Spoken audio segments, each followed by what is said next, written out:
Welcome to the Vaishnav Pushti Marg Satsang. મારી સાથે થઈ જાય, તમારો થઈ જાય, અને જે ક્ષણે તમારો થઈ જાય એટલે પંચાક્ષરમાં હે કૃષ્ણ હું તારો છું. બસ આ મહામંત્ર પંચાક્ષરનો એ જીવનની સમજ બની જાય, પછી ક્યાંય કોઈ અલગથી પાઠ કરવા બેસવાની જરૂર ન પડે. હું ભગવાનનો છું, જ્યાં છું, જેની જોડે છું, જે કરી રહ્યો છું, પણ હું ભગવાનનો છું. બસ આ એક શબ્દ નહીં પણ સમજણ બની જાય તો જીવનમાં ક્રાંતિ થઈ જાય. મહાત્મ્યનું વર્ણન એટલા માટે કર્યું, જયારે મહાત્મ્ય બુદ્ધિ સ્થાપિત પરમાત્મામાં થશે ને ત્યારે સદાય ચિત્ત એનામાં રહેશે. આવો મહાત્મ્યનો પ્રવેશ કરતા મંગલાચરણ જે વ્યાસજીએ કર્યું, અને આ એક શ્લોક એવો છે કે બધાએ મોઢે કરવા જેવો. બહુ સુંદર શ્લોક. ભગવાન કૃષ્ણને જેટલા સરળતાથી આમાં સમજાવી દીધા, 32 અક્ષરમાં 32 લક્ષણ વાળા શ્રી કૃષ્ણને સમજાવી દીધા કે આ કૃષ્ણ છે કોણ. અનુષ્ટુપ છંદમાં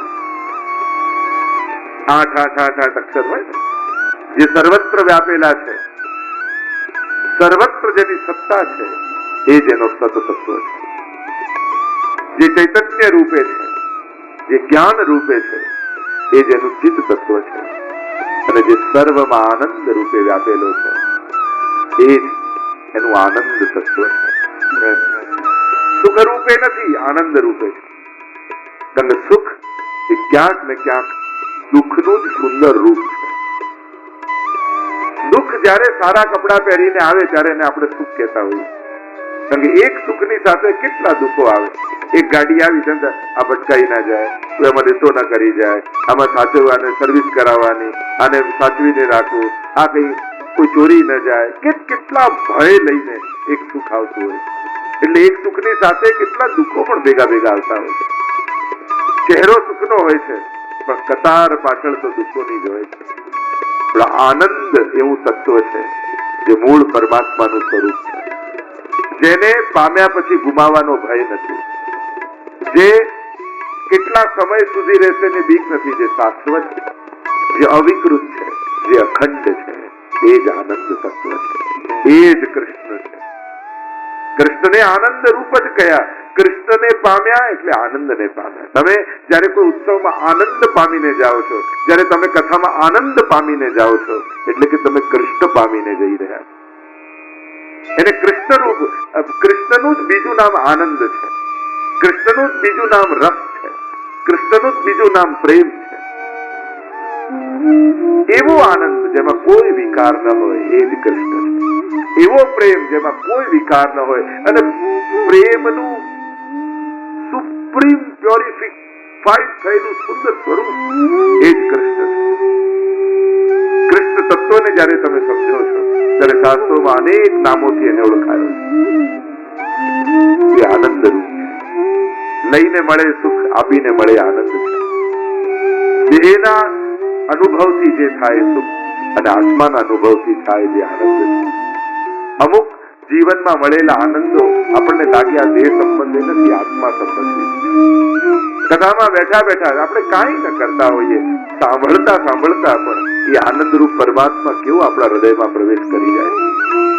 એમ લાગે કે પરમાત્માએ આ લાંબો હાથ કરીને મારા માથે હાથ મૂક્યો હોય, એવી હૂંફનો અહેસાસ કથામાં બેઠા પછી આપણને આ પ્રભુના પ્રભાવનો અહેસાસ. એ આનંદ રૂપ છે. એની પાસે બેસો તો આનંદનો અહેસાસ થાય. તમે શ્રીનાથજી દર્શન કરવા જાઓ ત્યારે સુખ મળે, આનંદ મળે એવી કોઈ સંજોગો હોતા નથી. ગરમી હોય, ધક્કા હોય, લાઈનો હોય, આટલા દૂરથી ગયા હોય, લોકો રાતના નીકળ્યા હોય, સવારે મંગળાના દર્શનમાં પહોંચ્યા હોય, એટલી ભીડ હોય, કોઈ સુખ મળે એવો કોઈ સંજોગો હોય? આપણી સુખની વ્યાખ્યા છે એમાંનું એકે સંજોગ છે. છતાંય એક સેકન્ડ માટે શ્રીનાથજીથી આંખ મળે ત્યારે કેવો આનંદ થાય. એ કયો આનંદ છે? શરીરને સુખની જે વ્યાખ્યા છે એમાંની કોઈ સુવિધા છે? એ આનંદ આત્માનો આનંદ હોય. જેનો અંશ છે એ અંશીના દર્શન કરીને આત્મા કેવો રાજી થાય છે. અને પાછા નક્કી કરે શ્રીનાથજી બાબા જલ્દી બોલાવજો પાછા. ત્યારે કોઈ શરત રાખે હું આવું ત્યારે કોઈ ના હોય, હું ના આવે ત્યારે બધું અનુકૂળ હોય, ત્યારે ભીડ ના હોય ત્યારે કોઈ, આવી વિનંતી નથી કરતા. ગમે તેટલા ધક્કા શ્રીજીના દર્શન મળ્યા એનાથી મોટું બીજું શું હોય? આ જ છે સંકટની વચ્ચે પણ આનંદનો અહેસાસ. જયારે પરમાત્માને જોવાની, એને સાંભળવાની, એને પામવાની ઈચ્છા હોય છે ત્યારે સંસારમાં ગમે તેટલા વિપત્તિના સંજોગો હોય ત્યારે નાથા દ્વારા યાદ કરવા તોય શ્રીનાથજીની ઝાંખી કરીને કેવો આનંદ આવે. એમ બને કે ગમે તેટલા સંકટ હોય પણ સવારે સેવામાં જઈએ ત્યારે એવો જ આનંદનો અહેસાસ થાય, કથામાં બેસીએ ત્યારે એવો જ આનંદનો અહેસાસ થાય. એનું સ્મરણ કરી લઈએ. જો આનંદની વિશેષતા એ જ છે, સુખ છે ને એકવાર ભોગ્યું પછી જયારે જયારે યાદ કરો ત્યારે એની માત્રા ઘટતી લાગે.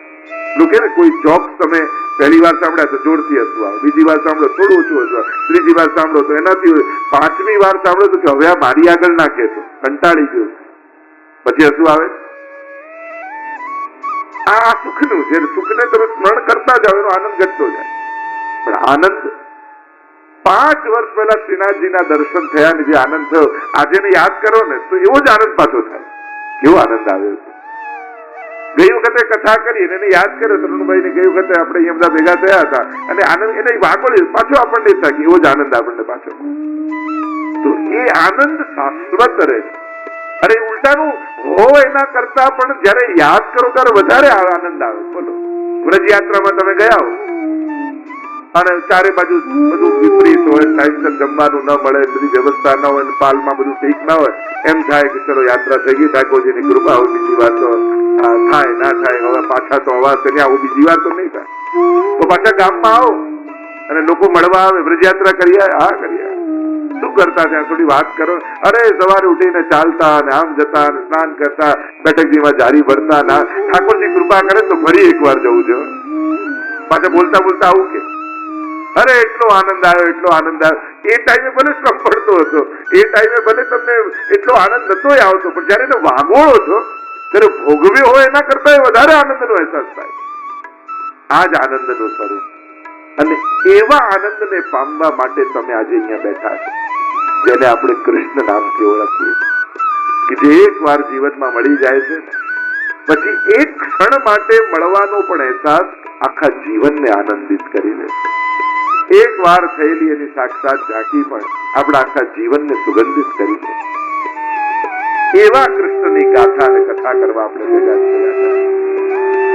એ જયારે સ્પર્શી જશે ને તમને કથા અને શબ્દોના માધ્યમ, કારણ કે આ વાંગમય રૂપ છે ને, વાણીમય તમને સ્પર્શ કરશે. આનો અહેસાસ વાણીમય કર્ણ દ્વારા તમારે કરવાનો. આ વાંગમય એટલે કે જેવા જેવા અસુર થયા એવા એવા ભગવાને અવતાર લીધા. હિરણ્યકશિપુને મારવો છે તો ભગવાન નરસિંહ બનીને આવી ગયા, હિરણ્યાક્ષને મારવો છે તો ભગવાન વરાહ બનીને આવી ગયા. તો થયું કે આ વાંગમય રૂપ કેમ લીધું? તો કે પરીક્ષિતને શ્રાપ લાગ્યો છે, 7મા દિવસે મૃત્યુ તક્ષકનો દંશ દે છે. તો શ્રાપ એ અસુર છે, શબ્દમય છે. એટલે શબ્દમય અસુર છે તો ભગવાનનો અવતાર પણ શબ્દમય થયો. વાંગમય રૂપ ભગવાને લીધો, કારણ કે વાણી દ્વારા શ્રાપ નીકળ્યો છે એટલે વાણી રૂપે ભગવાન પ્રગટ થઈને એમાંથી ઉગાર. જેવા સંકટમાં હશો શ્રીજી એવું જ રૂપ ધારે. અને ઠાકોરજી તો સામેથી જ આવતા હોય. તમે બધી કથા સાંભળો, પ્રભુ સામેથી ગયા, સામેથી ગયા, સામેથી ગયા. જ્યાં કથામાં ખાલી એક કથા ભાગવતમાં એવી છે સુદામા, કે જ્યાં સુદામા સામેથી આવે. બાકી તમે ભાગવતની દરેક કથા એ વિદુરજીની કથા હોય કે શબરીની કથા હોય કે જ્યાં જ્યાં તમે કથા સાંભળો તો ભગવાન સામેથી જાય. અહીંયા કદાચ મને તો ઘણી વાર એ વિચાર આવે કે સુદામાએ મનોમન એવી વિનંતી કરી હોત કે દ્વારિકાધીશ એકવાર મારા મહેમાન થાવ, મારા મિત્ર છો, તો કથા કેવી હોત. પણ કદાચ સુદામાને ક્ષોભ થાત કે મારી કુટિયામાં શ્રીજીને કેમ, દ્વારકાધીશને કેમ રાખવું, એટલે ભગવાન ગયા નહીં, એને બોલાય, તું આવ, તને રાજાની જેમ રાખો. બધી જગ્યાએ હું જઈને જમી આવું છું, ક્યાંક બોર જમી આવું ને ક્યાંક ભાજી જમી આવું. એ તો બધું બરાબર છે કે ભક્તોના મહાત્મ્યને વધારું છું. લાવ, આ તો મારો અતિશય વાલો ભક્ત છે ને, આની કુટિયામાં જઈને આના જેવું ખાવું એના કરતા મારા મહેલમાં બોલાવીને આને રાજાની જેમ રાખવું. એટલે સુદામાને ભગવાનને બોલાવે. અનેક અનેક ગાથાઓને, એ જ કથાઓને આપણે કોઈ જુદી રીતે વિચાર કરીએ તો એની પ્રસંગો કેવા થઈ જાય. સચ્ચિદાનંદ રૂપાય, આ જ આનંદ રૂપ પરમાત્મા છે. અરે મને વિચાર, આ બધું ભગવાને આ બધું ન કર્યું હોત, આ બધી લીલાઓ ન કરી હોત, તો આજે આપણે બધા ભેગા મળીને સત્સંગમાં વાતો શું કરે? પ્રભુ લીલા કેમ પ્રગટાવ્યા? ભગવાને આ બધી લીલાઓ કેમ કરી? અને જયારે ભગવાન પ્રગટ રૂપે ભૂતલ પર ન હોય ને, ત્યારે આપણે આ બધું ગાઈ અને ભગવાનની કૃપાનો અહેસાસ કરી શકીએ. એટલે ભગવાને આ બધી લીલાઓ કરી. કારણ કે જયારે પ્રભુ હતા ત્યારે તો પોતે કૃપા કરે, પણ જયારે હું પ્રગટ રૂપે નહીં હોઉં, ત્યારે મારા ભક્તો મારી કૃપાનો અહેસાસ કઈ રીતે કરશે? એટલા માટે ભગવાન આ બધી લીલાઓ કરી આપણા જેવા ભક્તોને પ્રભુની કૃપાનો અહેસાસ થાય. એક એક લીલાઓના પ્રસંગોનું જયારે અવગાહન આપણે કરીએ ત્યારે એમ થાય કે હું સુદામા છું, હું શબરી છું, હું વિદુર છું, હું ગોપી છું, હું સખા છું. પોતાની જાતને આપણે ભક્ત જોડે આત્મસાત કરી લઈએ અને ઠાકોરજી એના પર નહીં આપણા પર કૃપા કરતા હોય ને એમ કથા સાંભળતા સાંભળતા આપણને એવો અહેસાસ થઈ જાય કે ઠાકોરજી તો મારા પર કૃપા કરી રહ્યા. કારણ કે ભક્તો તો બધાય સમાન હોય, ભક્તોમાં થોડી ભેદ હોય. પ્રભુએ ભક્તોને ઘડ્યા છે જેવા, જે લાગણી ક્યાં છે એ ભગવદીઓમાં છે, એ નંદ બાબા, યશોદા, ગોપીજનો, ગોપોમાં છે. એ જ બધી લાગણીઓ આ ભક્તોની અંદર ભગવાને રાખી છે. આ કદાચ એ લાગણીઓના સર્વોચ્ચ અવસ્થા ઉપર છે, પણ આપણે પહેલા પગથિયે તો છીએ જ ને. એ કૃષ્ણનું નામ સાંભળતા ક્યાંક આપણને રોમાંચ તો થાય છે. કૃષ્ણ નામ જપતે શ્રવણ સુન્યો રિયાલી, ભૂલી રી ભવન હોતો બાવલી થઈ. ક્યાંક એ પ્રેમના ઉર્મિઓ આપણા હૃદયમાં એ કૃષ્ણ માટે જાગે. આપણે પહેલા પગથિયે છીએ ને, એ તો ધજાઓ ગોપી પ્રેમ કી ધજા, એ ધજા યાત્રામાં તો છીએ આપણે. ક્યારેક પહોંચીશું. સચ્ચિદાનંદ રૂપાય શું કરે છે? વિશ્વોત્પત્તિ કરે છે. વિશ્વની ઉત્પત્તિ સ્થિતિ ને લય કરે છે.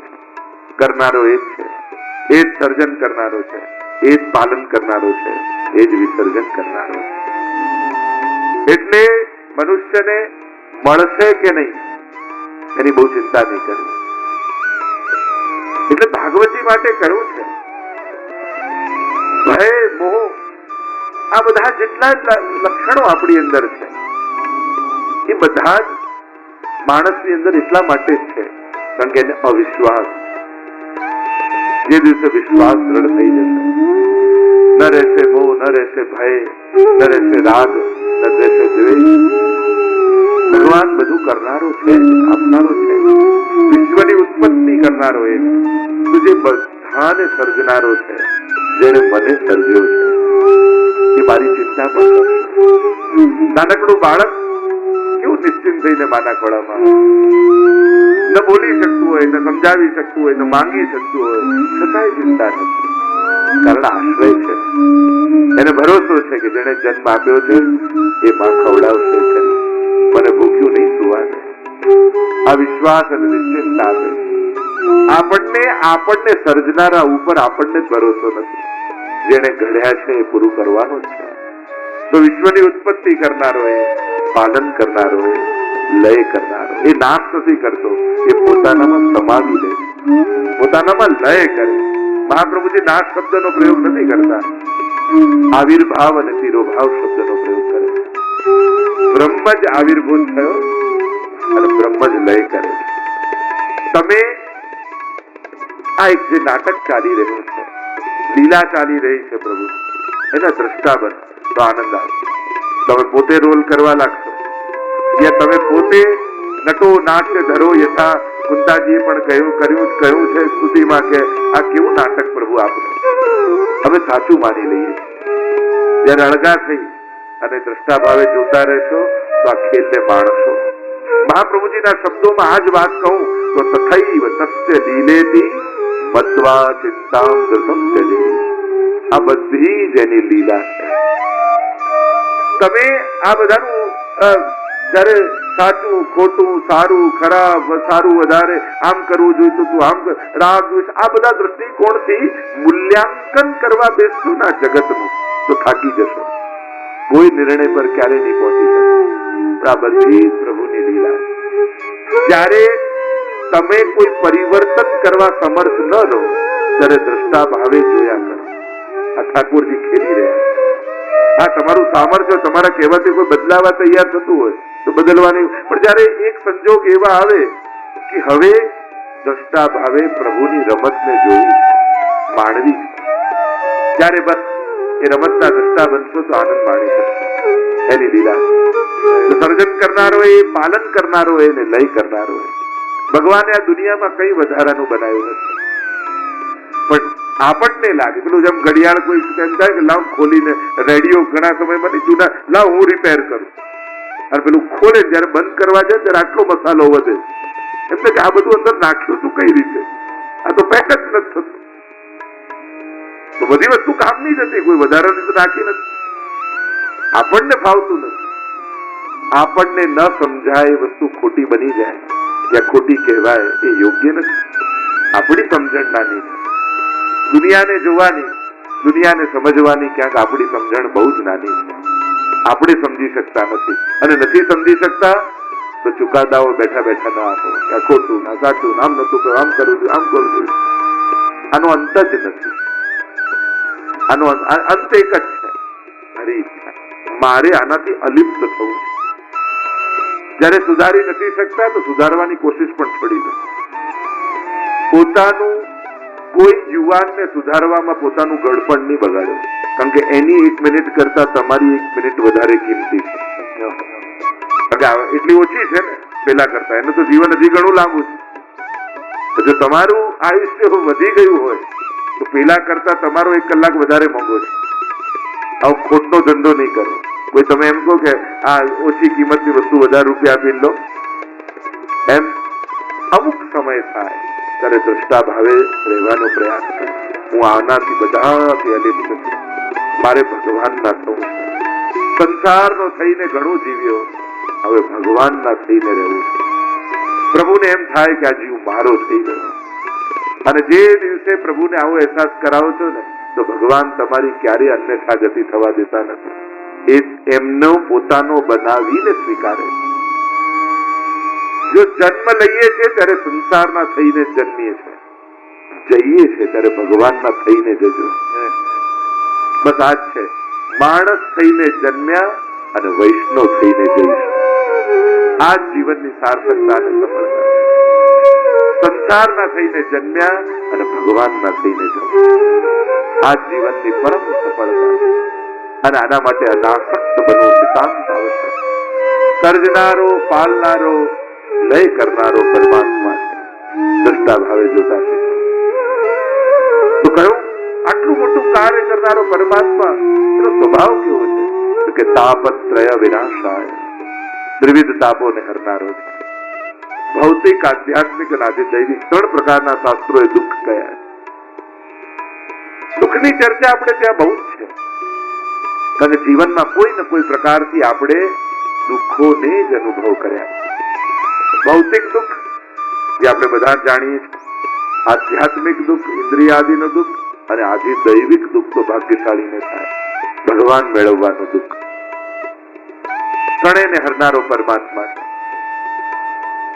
જીવનમાં ક્યારે કોઈ પણ પ્રકારનું દુઃખ આવે, વૈષ્ણવે શું કરવું?